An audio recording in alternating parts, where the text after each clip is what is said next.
Goeienaand en welkom by Baardbraad. Ons hoop julle kuier vanaand lekker saam. Ons gesels weer hier op die eter en ons hoop julle gesels saam. Hoe meer julle saam gesels, hoe makliker maak julle dit vir my en Johan. En ons gesels vanaand 'n bietjie geldsaake. Ons hoop julle kuier lekker saam met ons.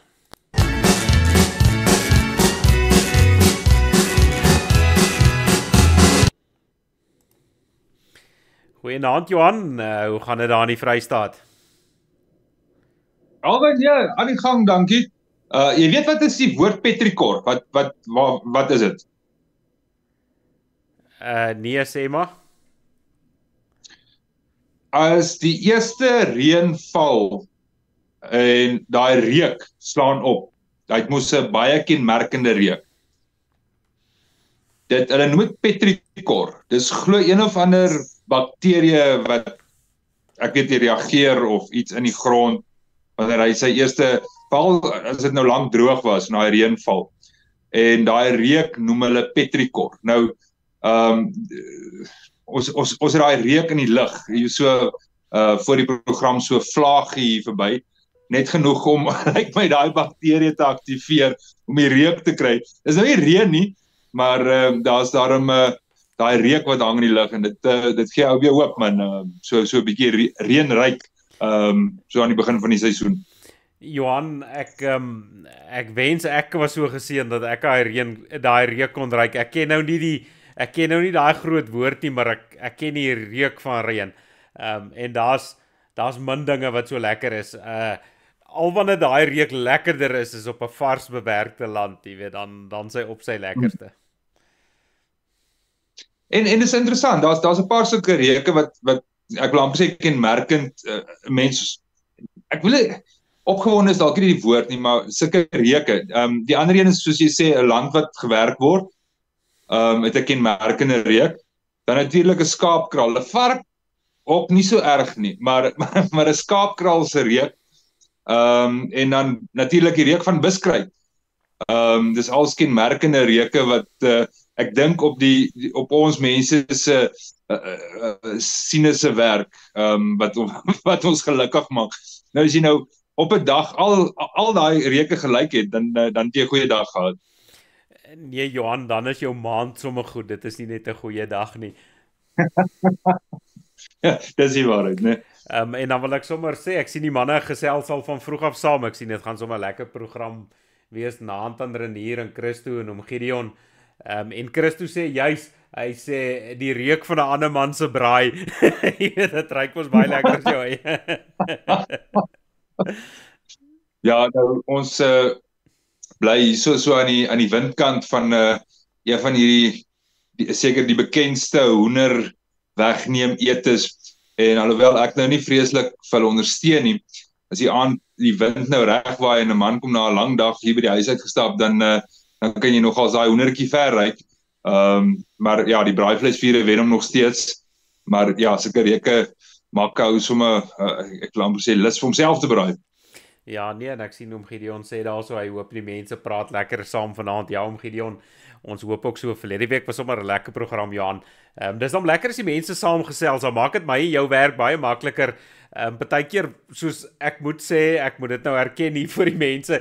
Jy wat nou so spog met jou reën en so bieg oor jou reën, moet ek nou bieg. Ek was 'n bietjie voor die program 'n bietjie jy weet gewonder of my asem nie gaan opraak nie, maar ek sien as die manne so lekker saam gesels, dan gee dit 'n man spoed, dan gaan jou asem nie opraak nie, dan gaan jy lekker gesels. Ja, ek dink, jy weet die groot ding is hulle sê alle groei vind plaas in ongemak. So ons praat altyd oor die goed wat ons nou so ietsie van weet, maar is dalk tyd dat ons so bietjie gaan avontuurlustig raak en gaan gesels oor goed wat ons nie van weet nie, soos geld. So ja, hopelik kom ons by 'n interessante punt uit. Ek sien Renier het hier 'n aanhaling, ek gaan dit nou nie maar dit is ook een van daai hoenderplekke, maar ek neem aan as jy praat van die kenmerkende geur, is seker die kolonel se hoender, neem ek aan.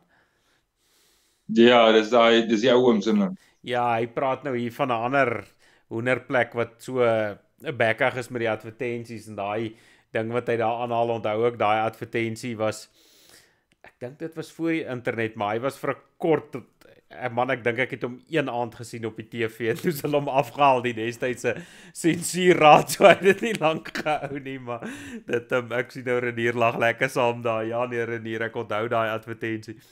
Maar Johan, voor ons nou by die geldsaake kom, voor ek nou oor goed praat wat ek nou nie van weet nie, dan gaan ek eers oor ander goed praat wat ek nie van weet nie. Is jy bang of bygelowig, Johan? Nee. Ek is bang vir twee goed. Ons is nou vanaand lyk my op 'n eerlike sessie, so ons bieg nou maar. Daar's twee goed wat my senuweeagtig maak. Die een is ek is nie noodwendig bang vir hoogtes nie, maar ek is bang om af te val. So wat my dan indirek bang maak vir hoogtes. Ek is maar versigtig ek spring nie uit vliegtye uit en van hoog goed af nie.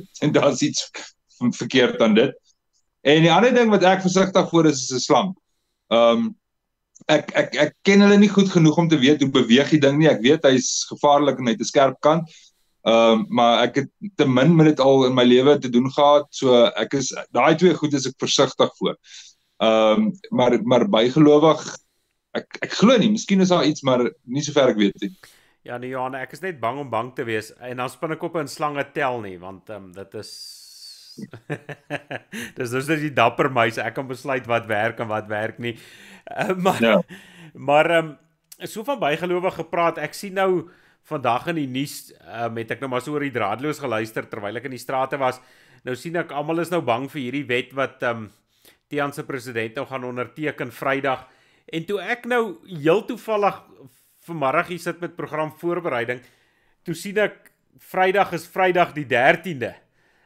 Toe wonder ek nou, is dit nou toeval of is dit nou gogga maak vir baba bang of jy weet, voorspel hierdie Vrydag die 13de nou niks goeds nie. Ons sal maar sien na Vrydag, jy weet of die bygelowige ouens meer gaan bygelowig wees en of hulle nou maar die ding gaan laat vaar. So interessante ding oor Vrydag die 13de wat nou my pa se gelukkige nommer was 13. Hy het altyd gekoggel. As hulle hom vra wat sy gelukkige nommer en hy gesê 13. En vir hom was Vrydag die 13de altyd 'n goeie dag. Hy het net dit was vir hom 'n dag waarop sy geluk in was. En interessant genoeg, hy is oorlede op die 13de Desember 2013. Nou is hy 'n 13de maand nie, anders was dit seker 13. So dit was nogals vir my interessant geweest. Om terug te kom by die Bella, ja, dit sal interessant wees om te sien of hy teken. Ek dink daar's redelike weerstand van binne en buite die regering. En ons weet natuurlik as hy Bella inteken, is daai ding, die ink gaan nog nie droog wees nie, dan is die eerste hofsaak al aan. Die ouens gaan nie laat hulle net aan die skole vat nie. Die beheerliggaam en die gemeenskap waarin die kinders is, het nodig om 'n sê te sê oor hulle skole. En in terme van die Bella wetgewing wil hulle dit wegneem, en ek dink nie dit gaan sonder 'n geveg gaan nie. Ek kan nie sien dat dit gebeur nie. Ek kan ook nie sien hoe die grondwet op die einde van die dag jou reg om jou ek wil amper sê manier van opvoeding, jou taal en jou kultuur net van jou eenvoudig af weg te neem. Ek kan nie sien dat dit grondwetlik is nie. So interessant, ons sal sien of hy teken, baie druk op hom. Maar as hy teken, is dit maar net die begin van die geveg. Dis nie die einde van Afrikaanse onderrig nie. Johan, iets wat vir my interessant is met hierdie dinamika, jy weet, dit is nou amper soos hierdie debat tussen Trumpie en Kamala Harris gisterand. Ek het nou nog nie, ek sal nou later gaan opvang wat daar gebeur het. Maar jy weet, die dinamika van die ander lede van hierdie Doringbos regering wat nou gekant is teen die wet en sy moontlike ondertekening van die wet, hoe dit daai situasie gaan beïnvloed.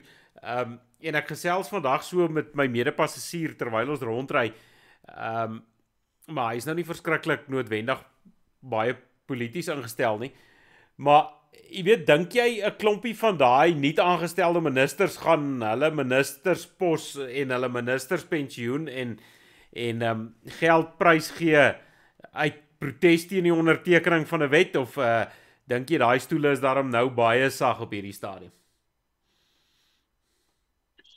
Nee, ek dink onthou nou wanneer dit kom by politici moet jy daarom ook nou verstaan dat hulle daarom 'n teenargument gaan hê en vir jou gaan sê maar die werk wat hulle doen op die oomblik in die plek waar hulle is soveel groter en soveel beter dat hulle nie dit kan opgee vir die een wetgewing wat in elk geval in die hof gaan uitgegooi word. Ek dink daar is meer 'n politieke korrekte antwoord. Maar nee, ek kan nie sien dat hulle gaan uitstap oor een wetgewing nie.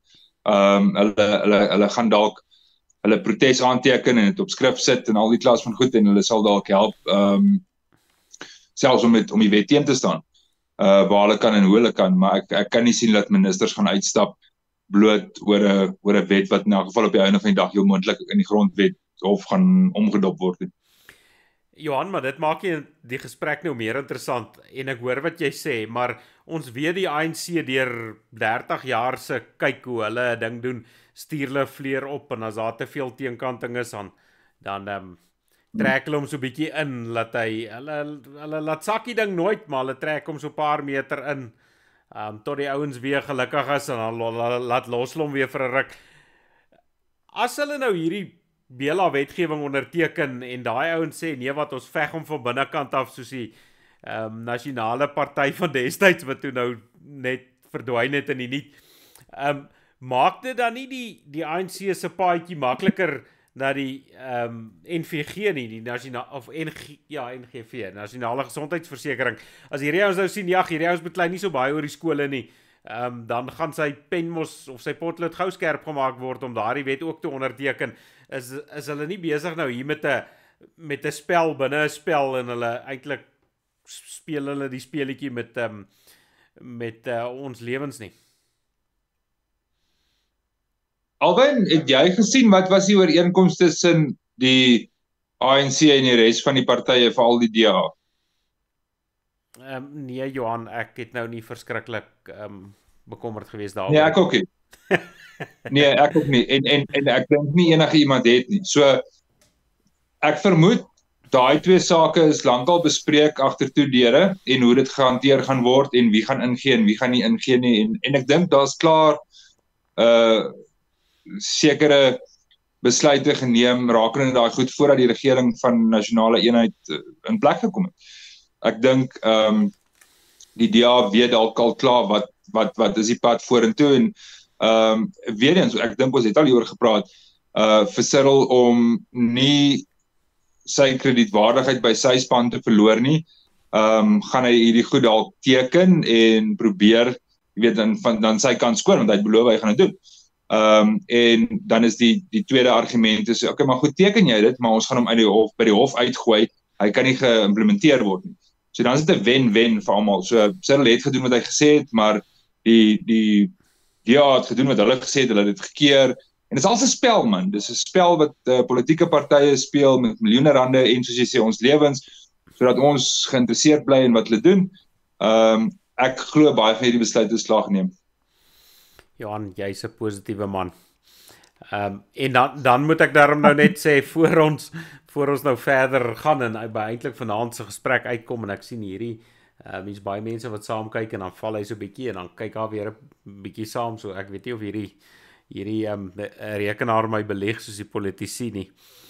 Maar dan moet ek vanaand sien nou uit my nering en nie diep uit my hart uit wil ek daarom vanaand net sê ons dink terug aan al die manne wat destyds spesifiek die brandweermanne, daar was 343 van hulle wat vandag so 23 jaar terug gesterf het daar in die World Trade Center terwyl die gebou ineengestort het, terwyl die ander mense uitgehardloop het, was daar 'n klomp ouens met pretpakkies en helms in wat ingehardloop het en dit vat spesiale soort van mense om sy lewe op te offer vir ander, veral as jy weet wat is die gevare en jy weet in baie gevalle wat gaan die uitkoms wees, maar jy doen nog steeds jou ding.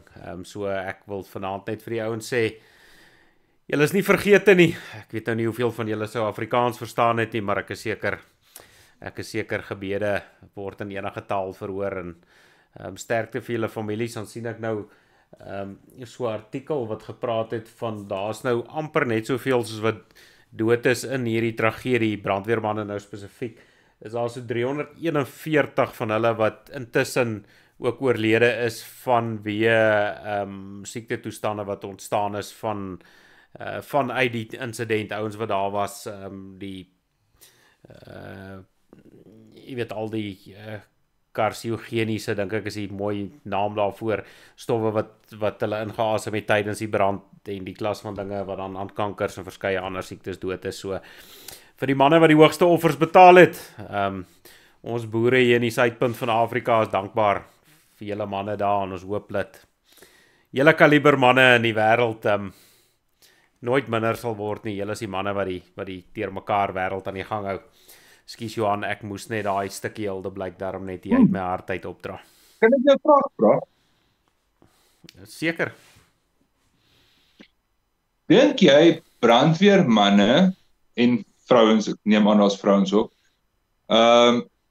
kry die genoegsame erkenning vir dit wat hulle op die spel plaas? Kyk, ons is vinnig om te sê die polisie plaas hulle lyf op die spel of die weermag plaas hulle lyf op die spel en omdat daar gewere is en mense skiet op jou en die gevaar daarso, dink ek is al 'n bietjie beter gedokumenteer in films ensovoorts. Maar tog as jy mooi daaroor dink, selfs polisie en weermag probeer hulle risiko's so min as moontlik hou en probeer ook, ek wil amper sê, die gevaar op 'n ander manier fasiliteer. Weet, as daar iemand op hom skiet, gaan hy daarom so 'n bietjie skuiling opsoek. Terwyl brandweermanne hardloop direk, hulle is nou opgelei, goed, hulle verstaan vuur, hulle verstaan die risiko's ensovoorts. Maar tog is hulle wanneer almal die kant toe hardloop, is hulle die klomp wat daai kant toe hardloop. En niemand, ek wil nie sê niemand nie, maar mense is nie, wanneer jy praat van iemand wat dapper is of 'n held of is brandweermanne nie geneig om heel eerste of heel voor in die lys te wees nie. Tog as jy mooi daaroor dink, is brandweermanne, moet hulle, ek wil amper sê, 'n ander tipe van mentaliteit hê om te doen wat hulle kan doen, want hulle hardloop na die gevaar. Johan, dit is jy vra 'n moeilike vraag. Ek dink ek sou daai vraag 23 jaar terug dalk 'n bietjie anders geantwoord het. Ek mag dalk op tone trap. In Suid-Afrika is dit dalk nou, jy weet, daar's ongelukkige klomp ouens wat in die diens is. Ja, hier kom die tone trap, maar die ouens ken my met my baie tak. Is daar 'n klomp ouens wat daar is, vir wie dit maar net nog 'n salaristrekker is, en hy's maar te bly om daar te wees om salaris te trek. Maar daar is, dit bygesê, is daar 'n klomp ouens wat regtig in sy harte brandweerman wou wees en wat die passie uitleef, en ons het destyds altyd gesê dis 'n roeping. Jy weet, jy's beslis nie 'n brandweerman vir salaris nie. Maar deesdae het jy nou in die nuwe Suid-Afrika het dit nou so geword. So ja, maar nou moet ek ook bysê, of sal nou deur die ander vraag kom. Dis baie keer ook, probeer ook maar jou risiko's beperk. Sou dit net eiendom wees? Ja, jy weet ons is dan nie heeltemal so dom soos wat die samelewing wil voorgee nie. Ou kyk na sekere strukture en strukturele foute en goed wat kan gebeur, veiligheid van 'n struktuur. Maar dis die tipe goed wat jy eers begin in ag neem nadat al die mense uit is. Terwyl jy soek en redding doen en daar's mense in 'n gebou en daar's jou optrede anders as sou jy net die gebou beskerm. So dit is eintlik jy weet, so 'n bietjie appels en pere, maar terwyl daar mense in is die mense die eerste prioriteit, nie jou eie veiligheid nie. En daarna sou al die mense uit wees en jy weet almal is uit en almal is veilig, dan begin die prentjie eers anders lyk. So net 'n bietjie om daai agtergrond te gee.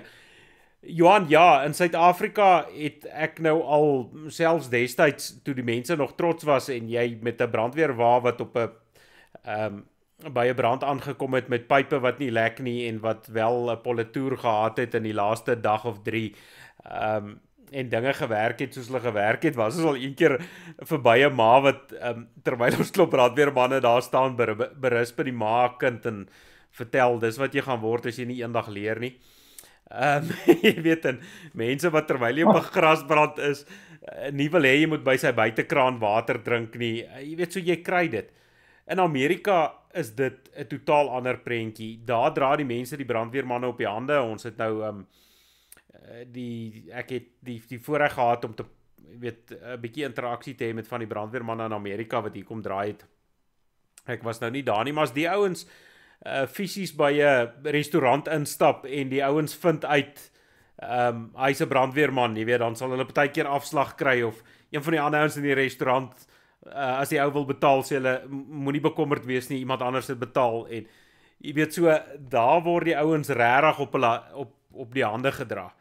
En hulle sê vir al die ouens na 'n ryker gebied gaan en hier by ons is dit vir al die rykeres wat jou verag.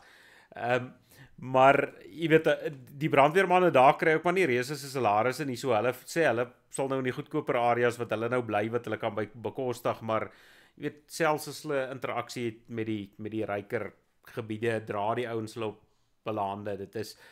Dit is nie daar heeltemal so ondankbare werk soos hier by ons nie. So jy weet ek dink dit wissel maar van plek tot plek.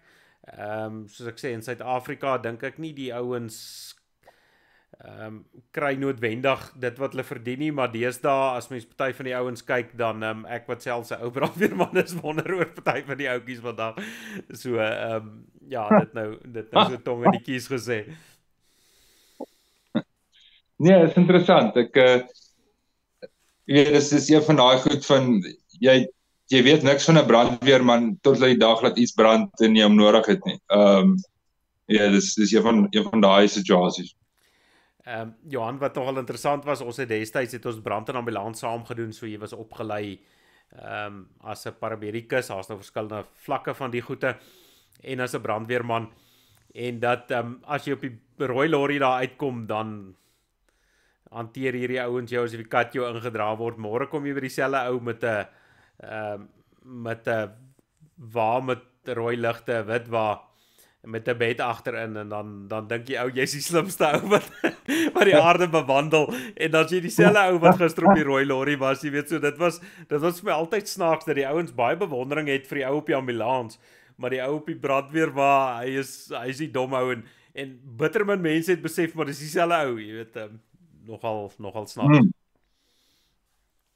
Maar dit sluit nou aan by die tema van vanaand se gesprek en die idee van verskillende klasse en op die einde van die dag weet moet daar 'n tipe van 'n vraag wees om te sê hoekom sou mense neerkyk op iemand wat 'n brandweerman is? Is dit omdat hulle 'n klein salaris verdien?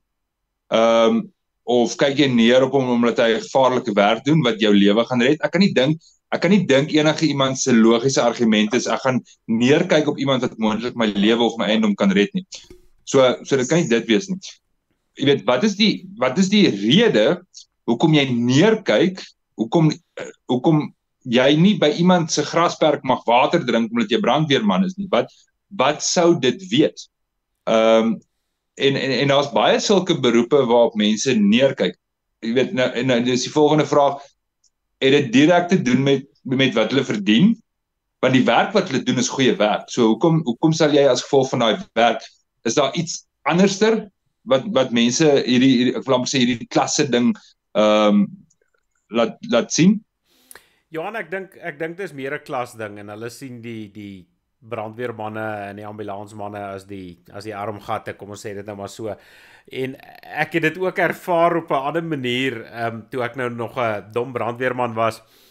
Nou is ek net 'n ou dom brandweerman. Toe ek nog 'n jong dom brandweerman was, toe ek op my afskofte het ons plante afgelewer. Jy weet, maar dan het ons nie arbeid ingehuur nie. Ek en 'n ander brandweerman het dit self gedoen. Ons self die sleepwa gelaai met die plante. Net as ons nou 'n groot ding het wat te swaar is vir 2, het ons nou ekstra hulp gekry, maar ons het die goed self, ons het plante afgelewer, en dan kom jy ook daar kyk, en ek het dit nogal al opgemerk by mevrou prokureur, en mevrou dokter, en mevrou, jy weet, is veral daai tannies, wat heeldag by die huis sit, kyk, sy was, jy kan nie eers, jy moet nie eers by die voordeur klop nie, en dan moet ek daar my hoed afhaal vir 'n Vrystater, en hy daarom hier vir Transvaal ook rugby gespeel, is Werner Swanepoel, die ouens hoor hom so nou en dan nog op die radio, nou hy was 'n skramskakel daar in Vrystaat, en later het hy hier vir Transvaal gespeel en hy het net Transvaal toe oorgekom en ons gaan lewer by 'n huis in Randburg plante af en hier maak die ou in 'n rugby broekie die deur oop en of die hek oop en ek herken hom toe nou dadelik op daardie stadium was ek stout oor my rugby. En die ou groet ons soos wit mense en hy wil sommer help. Ons sê naderhand nee los, jy betaal ons vir die werk, ons sal dit doen. Jy weet maar wat 'n wit mens. Ek kan nou nie vir 'n ou groter kompliment as dit gee nie. Maar tot vandag toe nee, as ek vir ou Werner hoor op die beeldkassie dan dink ek aan daai dag dat daai ou wat op daai stadium, jy weet baie van die ouens het mos hierdie groot roem en dan het hulle kyk hulle nog meer neer op die ouens. Ou Werner was hierdie plat Vrystaatse seun. Jy weet selfs toe hy op die kruin van sy rugbyloopbaan was. So ek dink is meer 'n gesindheid. Ek dink dit is meer 'n gesindheid van mense as iets anders. Jy weet daai besef van klasse. En dis 'n ding wat mense ek dink dit wat meer in jou kop is. Ek dink ons moet dit as jy daai slegte gewoonte aangeleer het, moet jy dit afleer. Ek dink een van die groot veranderings wat ons het rondom klas is besig om plaas te vind in Orania. Daarso is mense besig om te verstaan dat maak nie saak of ek in die straat werk en of ek skoonmaak en of ek polisie of veiligheid is en of ek in die Stadstraat werk en of wat, dit maak nie meer saak nie. Hulle sien die mens. En dit voel vir my asof daar so redelik moeite gedoen word daarmee om seker te maak mense word gesien vir wie en wat hulle is en nie die pos, die posisie of die geld wat daai persoon verdien nie. En ek dink dit is een van die groot foute wat ons volk gemaak het. Is hierdie hele idee van om neer te kyk en op die einde van die dag ons kan baie argumente op die tafel sit, maar ek vermoed op die einde van die dag gaan dit oor geld. Ek het meer geld en of status dan. So jy moet opkyk na my vir een of ander rede omdat ek in 'n groter huis. Wat is 'n groter huis? Dit is net meer geld. En jy weet dit het so verdraaid geraak dat mense hulle self nou in skuld sal dompel om die groot bakkie te ry en om die groot huis te hê en om sekere goed in 'n lewe te hê wat hulle eintlik nie kan bekostig nie. Bloot om daardie aansien te hou want hy wil tog net nie hê ander mense moet dink hy's arm nie, want as ander mense dink oor hom soos wat hy dink oor arme mense, dan sal dit sleg wees. Die res van ons wat nie omgee nie oor hoe mense dink nie, want ons het nog nooit vreeslik veel gehad om na af te kyk nie. Ons is nie baie gepla daaroor nie. Maar daai, ek wil amper sê daai val, is wat baie ouens se einde beteken. Hy kan net nie dit oorleef. So dis iets wat ek weet nie hoe spreek mense dit in 'n breër sin dan nie. Soos ek sê, Orania doen goeie werk.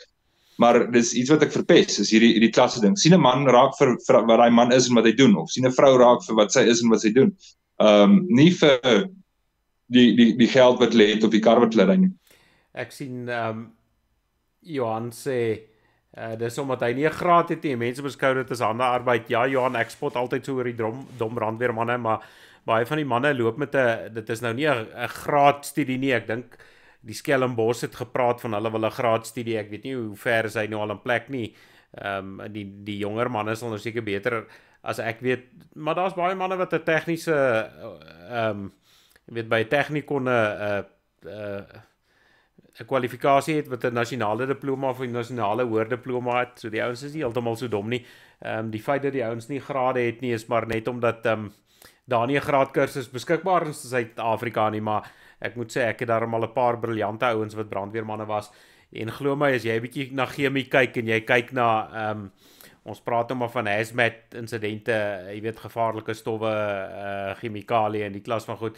As daai goed brand, wat mag jy opgooi, wat mag jy nie opgooi nie, wat blus hom nie en dan is dit nou nie heeltemal sit die nat goed op die rooi goed nie. As jy dit verkeerd kry, dan neem jy ligfoto's van die dorp wat jy in is. So jy weet hierdie ouens is nie heeltemal so dom nie en ek dink daar's 'n miskonsepsie omdat die ouens nie weet wat dit als behels nie. Hulle sien jy weet 'n ou op 'n grasbrand met 'n grasplak en dan dink hulle ja, dis al wat die ou kan doen. Dit is net ek is baie dankbaar dat ek deur so iets kom deur aan beide blootgestel te word en daai goed met die grasplak in die winter loop hou jou nederig. Jy weet en dit leer jou dat jy hard werk en jy kom vuil terug by die stasie en dan is al hierdie ander groot insidente soos ek sê daai hou jou nederig om te weet jy moenie ander mense hanteer soos wat hulle jou hanteer nie. En ek dink dit was sommer 'n lewenslesie wat ou daar uit geleer het. En dan sien ek oom Gideon, ek het juist nogal die mevrou uitgelos toe ek die lysie mevrou opgenoem het nou. Maar jy noem dit nou hier mevrou Dominee. Ja, daar's party van hulle wat ook maar in proper Afrikaans opsteers was. Hoor jy so alweer nou vir die argument as jy nou 'n graad kursus moet ontwikkel vir brandweermanne, dink jy daar's 'n behoefte daaraan dat sommiges van hulle dalk 'n module in takt en diplomatie moet loop of is dit iets wat heeltemal onnodig is? Johan, ons het nou verlede week daaroor gepraat, so dit is nou my jy weet, dis nou my siening. Jy weet in daai insident is daar hopeloos te min tyd vir takt. Jy het nie tyd as jy teen die tyd wat jy takt uitgedink het as jy knie diep in die moeilikheid, so daar's nie tyd vir takt nie. Sê die ding so is, dit is seker nou maar hoekom ek nou maar is soos wat ek is. Jy weet daar was nou nie altyd tyd nie. En nou sê Johan ook, hy gesê als lekker saam vanaand. Hy sê hy het so 'n paar jaar terug met 'n meisie uitgaan wat neergekyk het op hom en haar pa wat beide ambagsmanne was. Nou sê hy dankie vader dat hy nie met haar getroud is nie. Johan, ek dink dit was 'n goeie keuse, maar kyk as jy daarom op jou eie pa neerkyk. Jy weet ek moet nou sê en ek spog baie oor my pa en jy weet my pa is bykans 80 en hy's een van die hardwerkendste manne wat ek ken en hy was vanmiddag hier tot kort voor donker via 'n trekker se stuurwielbedryf besig om te werk en aan mekaar te sit en nuwe parte in goed in te sit. En dis 'n ou wat net standaard 8 het. Maar hy destyds het hy uit die skool uit gegaan, die oudste seun, hy het gehelp werk om die familie in stand te hou. Jy weet, dit is wat gebeur het in daai tyd. Daar was nie tyd vir oulik wees nie en hy's 'n skrynwerker en vandag kyk baie mense daarop neer, maar laat ek vir jou sê, ek dink daai skrynwerker het my baie meer geleer as wat baie hogere professors kon en ek dink daar's min ouens wat 'n ou kan leer die werksetiek, soos hy's nou al soos ek sê diep in sy jare, maar hy kan nou al op 'n stoel gaan sit en op die stoep gaan sit en die bytjies en die blommetjies kyk, maar hy's nog elke dag besig en nie omdat hy moet besig wees nie, net omdat hy so aan mekaar gesit is en ek sê nou al baie jare, ek dink dis die grootste geskenk wat jy vir jou kinders kan gee, Johan, is om hulle te leer werk. Die ander goed kom by, as jou kind, maak nie saak wat is hy, of hy dokter of professor of wat ook al eendag is nie, maar om jou kind te leer werk, maak nie saak wat se werk nie, dink ek is die grootste geskenk wat jy vir jou kind kan gee. Jy weet, geleerdheid kom nie eens daarby nie. Nee, en ek dink op die ou ene van die dag, jy weet, is nie die een of die ander een nie. Jy hoef nie of hard te werk of geleerd te wees nie. Daar's geleerde manne wat ook hulle hande vuil maak en daar's ouens wat hulle hande vuil maak wat nie geleer is nie. Ek dink op die ou ene van die dag die karaktereienskap om te doen wat gedoen moet word en om die dissipline te hê om dit te doen, is die voorbeeld wat 'n pa moet stel.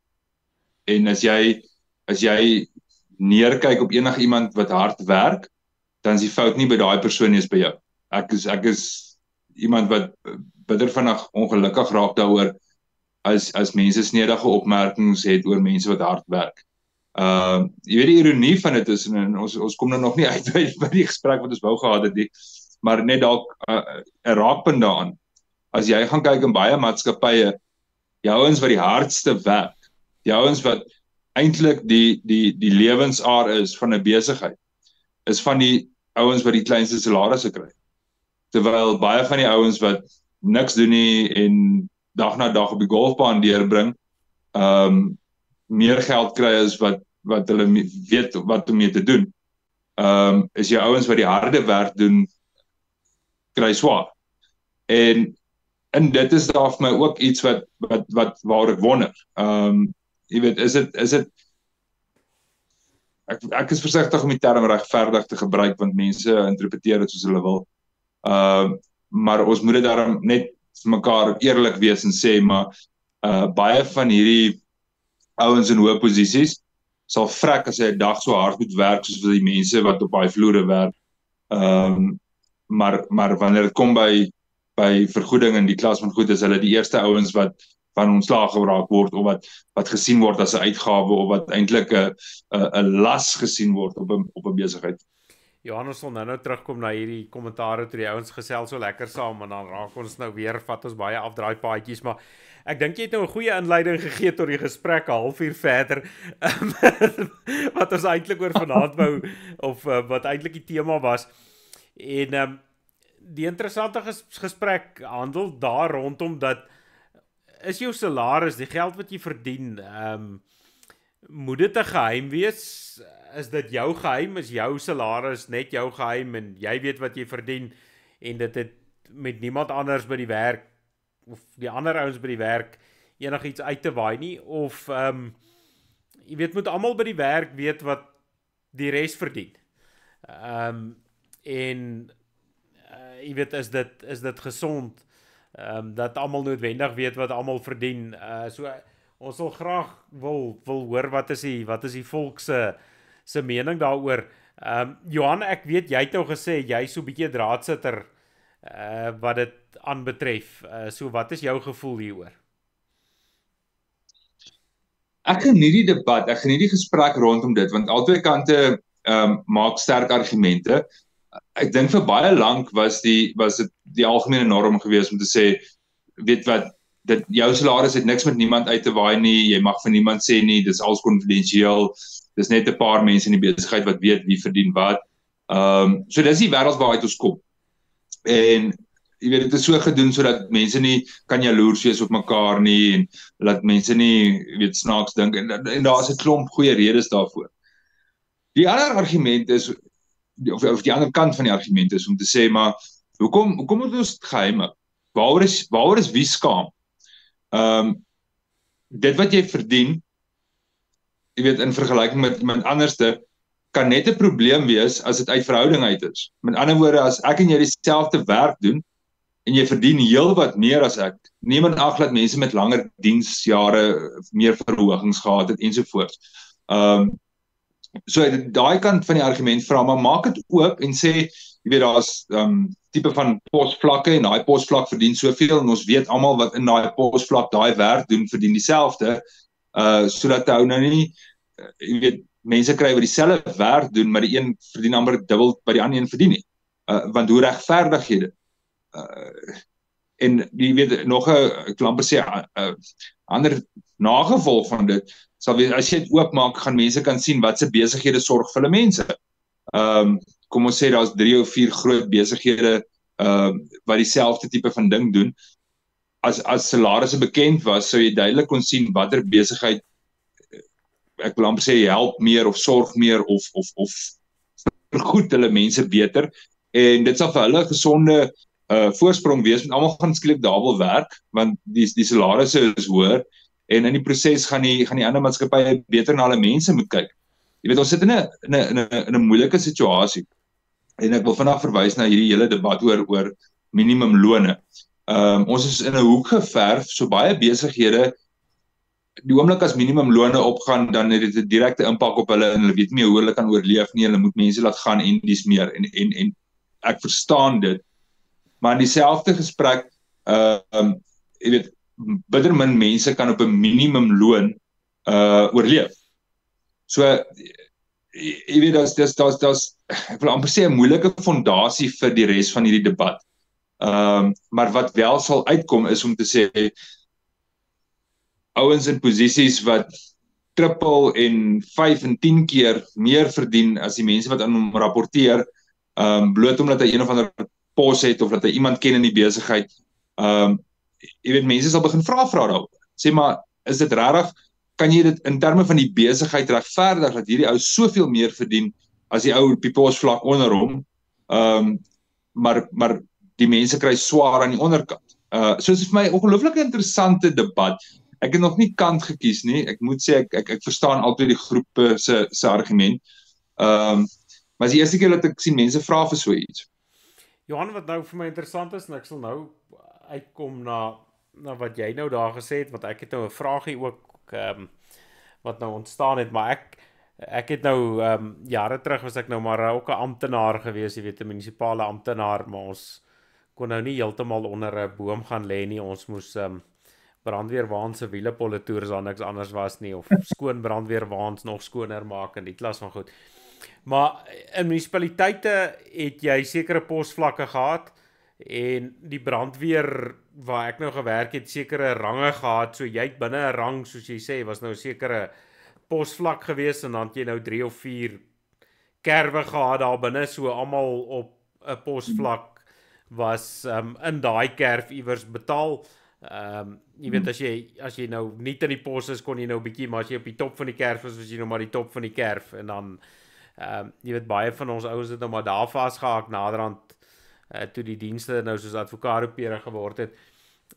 En jy kon nou net na jy weet, verskillende munisipaliteite het nou se in 'n posvlak het hulle dalk 'n bietjie meer betaal, maar dit het, ek kan nou nie onthou wat is die mooi woord daarvoor nie, maar die munisipaliteit het ook half 'n gradering gehad, hang af hoe groot is die munisipaliteit. So groter munisipaliteite het nou natuurlik meer betaal vir 'n posvlak, maar almal daar het min of meer geweet wat jy verdien. So jy weet, jy kon dit nie, en niemand kon dit wegsteek nie as daar ook 'n pos geadverteer is, as die ding geadverteer hier in die rapport, en almal kan sien wat se salaris jy voor kan aansoek doen. So daar was nie, so dit was nie noodwendig vir my 'n vreemde ding nie. Maar dis nou interessant, ek het nou gedink die debat hang meer oor ouens wat in 'n spesifieke maatskappy, dat jy weet wat die ander ouens verdien, maar jy praat nou van 'n meer oop struktuur dat enige iemand kan weet wat 'n ou in 'n spesifieke maatskappy verdien. Ja, wel, dis deel van die argument, dis deel van die, ek wil amper sê, gesprek. As dit deursigtig is dit ook deursigtig vir almal. So as jy gaan tog nie almal in die maatskappy weet wat almal anders verdien, maar almal bly stil oor wie wat in die maatskappy verdien. Dit gaan daai inligting gaan uitlek. So jy kan aanvaar dat die oomblik as jou strategie is om vir mense te sê wie wat verdien, dat dit in die publieke domein gaan ingaan. Maar wat interessant is dit wat jy nou verduidelik, die vlakke en die kerwe en daai klas van goed. Dis ek wil amper sê 'n deel van die argument om te sê die wêreld sal nie vergaan as almal weet in wat se posvlak jy is of wat se kerf jy is. So daar's 'n bewys dat dit nie noodwendig die einde van iets sal beteken as mense weet wat se posvlak en wat se kerwe daar is. En ek dink die oproep vir die ouens wat wil hê dit moet oopgemaak word is reeds dit, om te sien dat almal wat dieselfde werk of in dieselfde posvlak is, in dieselfde kerf, dieselfde vergoeding kry, en laat die ding nie uit verband uitgeruk word nie. Ek vermoed dis al waar die argument begin. Ja, ek moet sê, ek sit 'n bietjie op die draad. Ek weet nie dat almal noodwendig hoef te weet wat 'n ander ou verdien nie. Ek meen, dis nou maar sy saak eintlik, want ja, laat ek maar bieg, terwyl ons nou bieg vanaand. Jy weet, toe ek in die weermag was, en toe in die weermag het jy nou, jy weet, was jou gunsteling tydverdryf was die oog gewees nou later jare, en toe ek nou strepe gehad het, sê die een troep, ek verdien eintlik dieselfde as wat hy verdien, en ek vra toe nou, hoe dink hy nou so, want ons het jy weet, 'n korporaal se salaris of se soldui was die regte term daai tyd, was dubbel wat 'n troep verdien het. Toe sê hy, nee, korporaal, want dit wat jy meer kry is ek syp jy uit. En ek kon die troep nie berisp nie, want op daai stadium was dit waar, gelukkig was ek toe nou nog jonk en onverskillig, en ek het groot geraak, en dis dan lankal nie meer die geval nie, maar jy weet, Johan, dit is vir my half irrelevant, want ouens spandeer hulle geld verskillend, en dit is nie te sê die ou wat hoe kan ek dit nou mooi sê, dit gaan nou miskien of nie reg klink nie, maar dit sê nie noodwendig die ou wat die meeste geld verdien is die rykste nie. Want party van hulle, jy weet, kan maar lekker geld verkoos. Maar soos ek sê, ek is nie regtig gepla met maatskappye of die ouens nou weet of nie weet nie, maar jy weet, ek dink dit is tog al vir my 'n belangrike ding met, verskoon my, amptenare, staatsamptenare, munisipale amptenare waar belastinggeld is, dat almal weet wat hy verdien. Jy weet, want dit is nie jou geld nie. Weet, as dit nie jou geld is nie, dan moet jy kan mooi verantwoording doen daarvan. Ons weet nou hier by ons, kan niemand nooit verantwoording doen nie, en die ouens wat die salarisse moet verdien, teen die tyd wat die geld by hulle moet uitkom, is dan in 'n geval bitter min oor. Jy weet, soos daai pad storie wat vir ons aangestuur is, daai ouetjie, ek dink waar skoot het hom aangestuur is, nou omtrent hoe dit gaan. Jy weet, maar ja, ek dink waar dit belastinggeld is, moet mense kan weet en insaai. Nee, ek hoor jou, ek dink baie maatskappye betaal dalk, het sy meer of minder as wat mense dink. Omdat dit altyd so groot geheim is. As ek dink as voordeel in vir besighede wat bereid is om 'n bietjie deursigtig te wees, as hulle vir hulle mense sorg. Maar ek dink daar is sekere maatskappye wat as jy gaan sien wat die mense daar verdien, jou eintlik maar op jou rug gaan val, dink maar, hoe kan dit wees?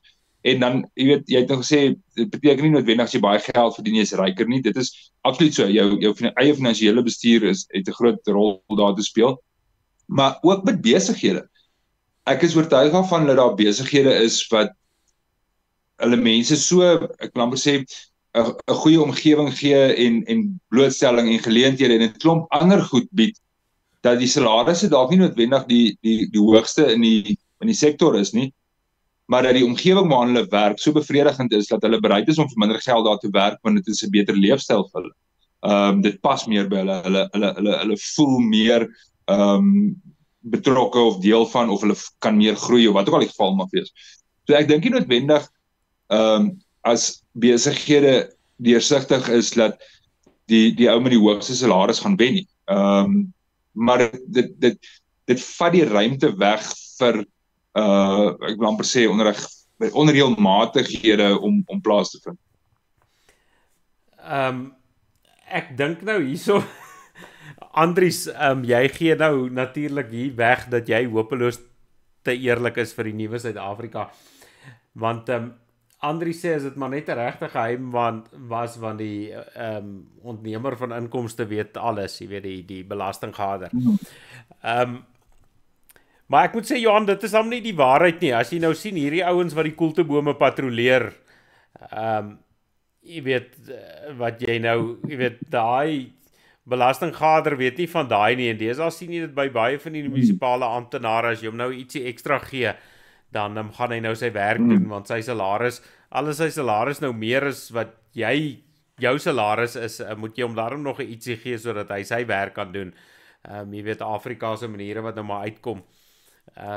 Jy weet, en dan jong, Andries, waar daar kontant is koning, waar daar met kontant gewerk word, dink ek ook nie die belastinggaarder weet alles wat hy dink hy weet nie. Jy weet, soos die ou oom op die plaas het mos nog gesê, jy weet, van die stelle boeke, hy sê jy het een stel boeke waarvan jy en die belastinggaarder weet, en dan het jy een stel boeke wat jy en die vrou van weet, en dan is daar een stel boeke wat net jy en die vader van weet. Nou dis omtrent hoe daai goed te werk. Jy moet net jou boekhouding reg hê. Nee, absoluut. En jy weet, dis die volgende vraag, finansiële onderwerp is jou geld, jou geheim. En dis wat my bekommer van hierdie hele nuwe digitale wêreld waarin ons ingaan. Die aanval op kontant is enorm. Al meer mense, al meer besighede wil nie met kontant werk nie, en mense verstaan dit, want dit is 'n veiligheidsrisiko. Maar die val van kontant sal vir ons baie nadelig wees, vir al jou kleiner besighede, vir al jou arme mense, want jy gee op die oomblik 'n R2 of 'n R5 vir iemand wat jou kar oppas of jy koop 'n pannekoek aan jou op die klas van goed. So dis alles mense wat afhanklik is van R2 en R5 om hulle inkomste op te maak. Gaan dit die hardste voel, want ek sien hoe mense vir die persoon wat die karre oppas sê, maar ek het nie kontant by my nie. En dis nie asof hy 'n kaartmasjien het nie. So hy verloor daai R2. Want daai mense het nie kontant op hulle nie. Ek is 'n groot voorstander vir die idee van kontant. Ja, as jy groot bedrae werk en jy wil dit elektronies doen dit. Ek verstaan jy moet jou veiligheid in ag neem en jy moet jou risiko's beperk. Maar gee geleentheid vir die ou wat kontant wil doen. En in dieselfde asem gee vir jouself spasie dat die ontvanger hoef nie van alles te weet wat jy doen nie. Hierdie is seker nou nie die regte advies om te gee nie, maar die punt van die saak is, as jy 'n klein besigheid, as jy net begin, as jy 'n fondsinsameling doen, jy weet, dis R2 en R1. Niemand het niks daarmee uit te waai nie. As jy als digitaal bestuur, dan gaan jy voorgesê word vir wie mag jy gee en vir wie mag jy nie gee nie. En daai tipe van beheer moet geen regering hê nie. Wat jou waarde is en ja, jy moet op jou inkomste jou belasting betaal. Nou nie sê ek sê jy moet op onwettige goed maak nie. Maar dit wat aan jou behoort, wat jy wettig verdien het nie 'n saak met enige iemand nie. En dis waar ek die geheim deel vir my belangrik word. Dit behoort, daai inligting behoort nie op 'n rekenaar beskikbaar te wees nie. Niemand hoef te weet hoeveel krediete of wat is dit social credits jy het en hoe jy dit mag spandeer nie. En ons het al hieroor gepraat oor 'n R10 wat in 'n gemeenskap verwissel van die haarkapper na die boer wat die eiers verkoop na die wie ook al. Daai R10 in die gemeenskap bly R10 werd. Die oomblik as jy hom begin op 'n kaartmasjien, elke keer is daar 10 sent weg. As jy hom genoeg kere deur dit, dan is daai R10 uit jou gemeenskap uit. En dit gaan ons gemeenskappe verarm. So ja, op daai kant voel ek die digitale kant is te deursigtig of hoe kan ek sê, daar's te veel mense wat kan sien wat in jou besigheid aangaan en hulle het geen plek daar nie en hulle moet daar uitbly. So daai het 'n kant gekies. By die ander debat luister ek nog na die bekleierery.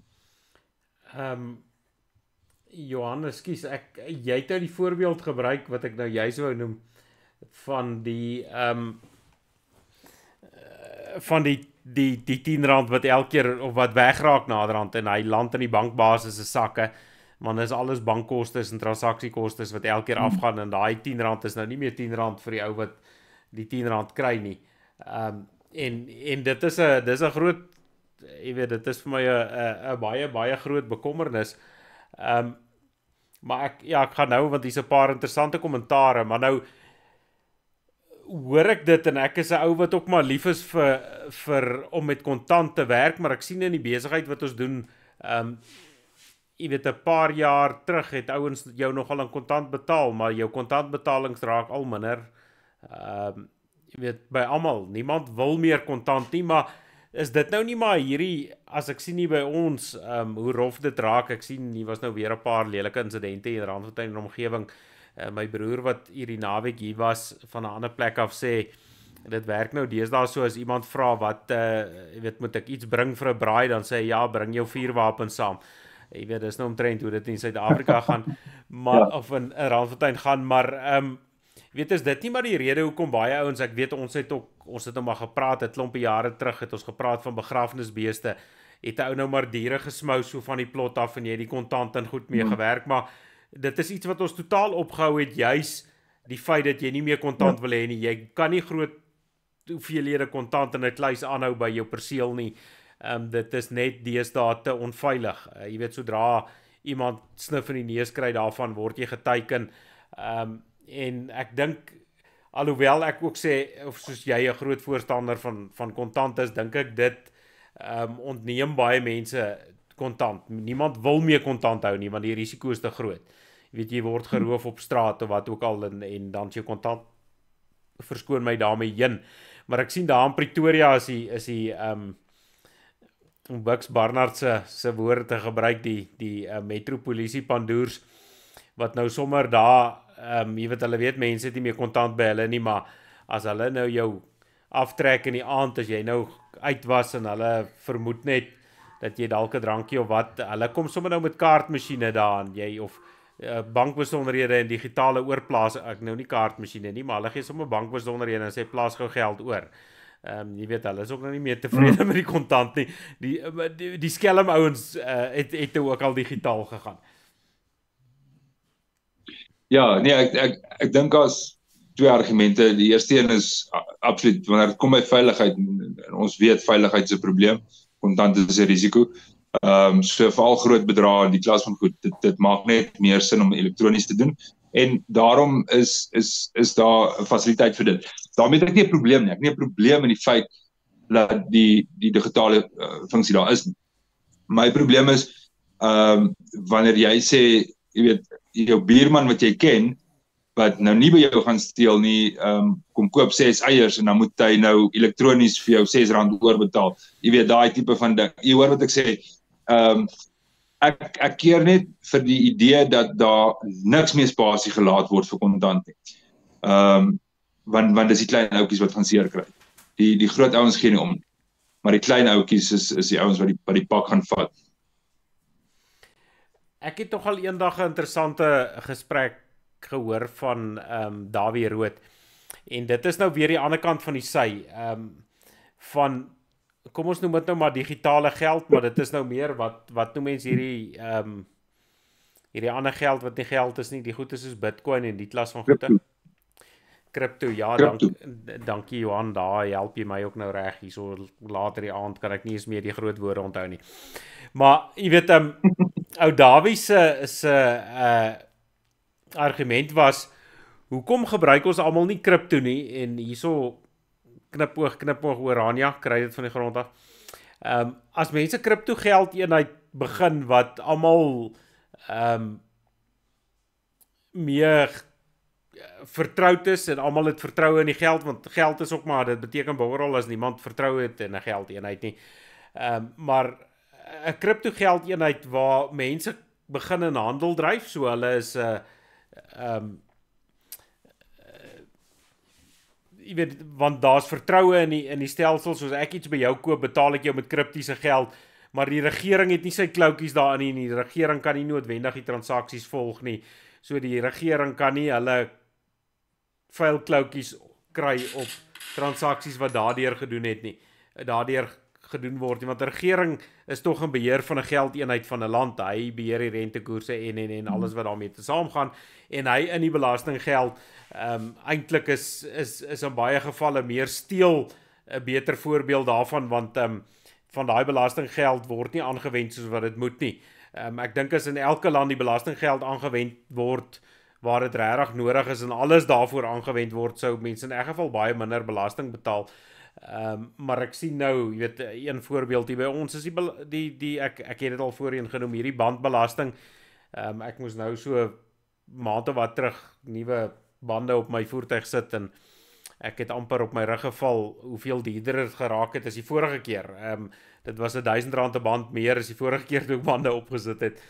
En daar's nog steeds 'n belasting daarop wat jy betaal vir een of ander ligkasteel wat hierdie bande sou verwerk het as dit nou in die dag klaar opgery is. Laat dit nie oral weg sit nie, en kyk maar, ek kan net in ons dorp is daar seker 3 plekke wat bande stoor en daar is nie 'n plek wat hierdie bande verwerk nie. Daai ding het nooit van die grond af gekom nie, maar ons betaal nou al vir etlike jare daardie belasting en daai belasting het nooit weggeval nie. So dis nou ook 'n realiteit hier en nie net in Afrika nie, in die wêreld, as die regering 'n belasting op jou gesit het en die dinge word beter en daai doel vir die belasting is al lankal verby of die ding kom nooit van die grond af nie, word die belasting gaan nooit weg nie. Daar kom altyd net nuwe belastings by, maar jy weet, dit is nou maar seker die wet van Transvaal, alhoewel ons nou nie meer mag of 'n Transvaal het nie, geld die wet van Transvaal maar nog steeds. Ja, alweer ek verstaan nie die crypto besigheid nie. vir my as ek 'n rand in 'n ding insit, verwag ek 'n rand se waarde terug, maar die kriptos, ek het nou al gesien hoe kry mense senuwees, want dan is die ding die hoogte in en dan sy skielik minder werd en jy kan eendag kan jy met hom niks doen nie en die volgende dag kan jy met hom 'n huis koop en ek weet nie. Dit daai ek wil amper sê spekulasie storie in kriptos is nie vir my regtig aanloklik nie. Dit voel vir my die risiko is te hoog. Wat ek wel dink, en as ons nou vir Orania knipoog, is om te sê, maar hoekom kan jy nie soos die ORA wat gekoppel is dalk aan 'n goudstandaard. Met ander woorde, ek koop in op goud se waarde en soos die ou Suid-Afrikaanse note het gesê hierdie toonder aan die toonder van hierdie is daar's mos 'n ding geskryf, maar die punt van die saak is daar's 'n waarde agter daardie nota. En die notas word gebruik om te handel te dryf, maar ons kan altyd teruggaan en sê daar is net soveel eenhede uit, of wat noem dit, coupons, of wat ook al jy wil noem, wat is die regte naam, maar agter dit lê goud vir dit. Sien, in so iets sal ek belangstel, want ek weet hy word geondersteun, of die waarde word iewerster gehuisves. Maar ek is maar versigtig vir hierdie goed wat so oornag, dan is hy R10 werd en dan is hy niks werd nie, en skap ons mense arm maak. Ja, ek dink dit is nogal 'n plan. Ek wonder of Oraniaars, en ek seker 'n paar slim manne het al seker dit oorweeg daar. Ek weet daai Oraniaars is ook nou nie so dom soos wat die mense dink brandweermanne is nie. Maar dat hulle dalk die ORA weier kan maak dat jy in plaas van, jy weet, dat jy kripto geld kan koop wat dan aan 'n rand gekoppel is of wat ook al, en die geld kan by Orania in 'n rekening lê, maar jy kripto geld, daai tipe van ding. Dit 'n koopbewys in kripto is mos dieselfde. Ek is seker dit kan werk. Die slim manne, Ja. die slim manne moet sê hoe daardie goed werk. Ek is seker iemand slim kan dit uitdink. Johan, ons is nou al oor ons tyd, maar oom Gideon het nou 'n goeie punt hierso, en ek dink mense moet dit daar aanraak. Hy sê hulle begroot maandeliks vir karwagte en jy weet, of die karwagte voetjies, en hulle onttrek die kontant en hulle hou dit in sy motor om voetjies kontant te kan gee oor, weet, aan karwagte. En oom Gideon, maar weet, ek dink dis 'n goeie plan, maar 'n interessante ding wat oom Gideon sê, hy sê kontantlose stelsels sal tot erger armoede lei as wat dit op die oomblik is, en dis nogal 'n interessante punt. Jep. En dis my bekommernis ook. Weer eens, dit is jou handboerie. Alweer dit is my bekommernis ook. Die oomblik as kontant uitgehaal, wie werk nog met kontant? Gaan kyk na wie werk met kontant. Dis jou ouens wat amper niks het nie. Dis 'n ou wat 'n sigaret op 'n slag koop vir R1. Dis ouens wat jy weet, R7 se taxi geld betaal om tot by die volgende stop te kom. Dit is ouens wat 'n klein bietjie suiker op 'n slag koop. Dis waar die kontant lê. Nou ja, as jy genoeg van daai goed verkoop, sit jy nou met groot hoeveelhede kontant en dit is veral in jou informele sektor, is dit 'n probleem. Hulle dra daai risiko. Maar die persoon wat ek wil amper sê onder is, hy het nie 'n bankkaart nie. Sy bankkaart is al klaar so oortrokke. As jy nou geld in sy bankkaart insit, dan gaan daar debietorders af of skuld of wat ook al af.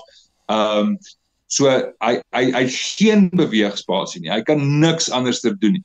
Want sy bankrekening het sy of toe of in die moeilikheid, en die R5 wat hy mee 'n snytjie brood kon gekoop het, wat hy iets mee kon gedoen het, word opgeëet deur die stelsel. En dis hoekom ek stem heeltemal saam met hom, Gideon. Dit gaan die armstes van die armstes die hardste slaan, en dit gaan regtig 'n probleem wees. Ons sal daarso moet plan maak. Maar ek hou van sy plan. Ek verkoop daar by die werk, of stel dit so, my stelsel is, ek koop van hierdie mielie chippies. Wat is hierdie, in elk geval, sulke pakkies, en dan verkoop ek dit daar by die werk, en dit word al verkoop met R2 en R5. Dis hoekom ek weet waar dit vandaan kom. en dan daai R2 en R5 gaan in 'n banksakkie en daai R2 en R5 is dan nou in my kar om nou weer vir die karwagte ietsie te gee. So dis waar ek myne nou weer rol. Maar ja, as 'n ou regtig wil gee, dan maak jy 'n plan. As hy ja, dan moet ek daarom nou ook sê, ou boerie het nou hier onder die stoel gelê en slaap, maar nou het hy op die stoel geklim. Mens sien daai lang gaap, hy dink nou nie baardberaad is so interessant soos as hy patrollie ry nie.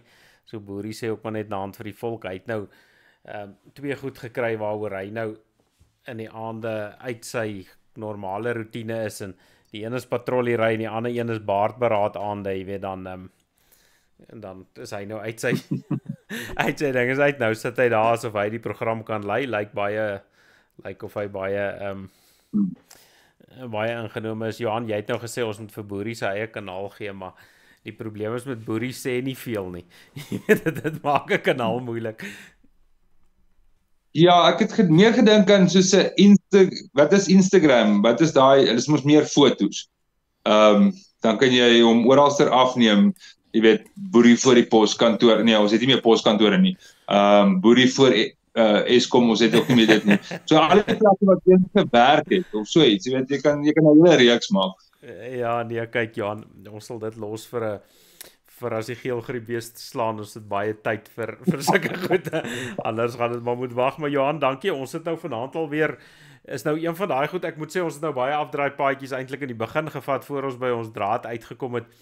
Maar ja, dankie dat jy my die afdraaipaadjies gegee het, maar ons is nou alweer ja, ons het baie langer gesels en voor die program het ek mos nou gebieg. Ek is bekommerd dat ons 'n program vol gaan kry en ons is nou alweer een van die langer programme hierso besig mee. So dit is gewoonlik as dit so kom en dan wil ek dankie weer sê vir al die ouens wat so lekker saamgesels het. Man, Johan, dit laat my hart warm klop met die ons het miskien nou nie 'n magdom baardberaad kykers wat dit lewendig kyk nie, maar jy weet die ouens is getrou en nou erken nou al die name en weet dit om die ouens 'n bietjie hier in ons ateljeetjie toe te laat en dankie dat hulle so lekker saamgesels. Dit maak die program lekker interaktief en ek dink dit is hoekom ons so lank kan gesels, want die ouens gesels lekker saam en mense kan saam met hulle ook afdraaipaadjies vat. Ja, absoluut. Nee, mense kry, ek wil amper sê idees moet getoets word, dit moet gedeel word, dit moet gelag word voor, dit moet gekritiseer word. En dis wat dit lekker maak. Ons hoe meer mense saam oor 'n idee praat, hoe ryker word daai idee en dit is op die einde van die dag wat hulle doen. So ja, baie dankie vir hulle en ja, dankie vir jou Alwyn. Ek het lekker saam gekuier. As Johan, ja, mag daai reën by toe en nou so naby daai telefoon moes sit omdat jy my nie kon hoor van die lekker reën op die sinkdak nie. Ek hoop daar val vele bye van hulle nog vanaand daar by jou. Ja, ek dink dit is die reuk wat oor is. Ek sien die wolkies is weg so. Sal dit vat. Ons wag maar nog vir die reën hier by ons en dan is dit van my en Boerie se kant af vanaand nou met Johan wat so spog het met sy reën. Vanaand so 'n bietjie ander groet. Laat ons maar vanaand sê mag dit reën daar waar jou skape wy. Tot volgende keer. Groetnis.